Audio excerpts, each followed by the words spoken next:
देख सकते हैं रसियन कबाब बनाने के लिए हमने चिकन को पहले इसको मिर्ची और पीसी हरी मिर्ची को पीस के और थोड़ी काली मिर्च और पानी नमक अदरक लहसुन का पेस्ट डाल के इसको हमने उबाल लिया है। इसको उबाल कर ठंडा कर लिया। इसका रेसा रेसा अलग कर लेते हैं। इसका पानी जो बचा है उसको रखे हुए हैं अभी है। आगे आप लोग वीडियो में बने रहिए।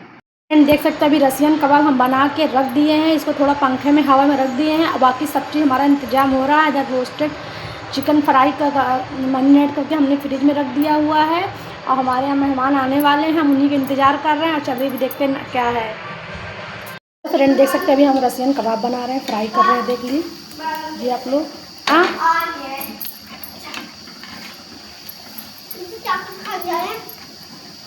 ज़्यादा चॉकलेट ना खा बेटा, नहीं सब चॉकलेट ख़राब हो जाएगा। खर हो गया हम चले गए तो बोल पका रहे हैं। हाँ पका रहे हैं, देख लो। टिश्यू पेपर लाओ तो सही रहता, निकाल लेते उसी पे।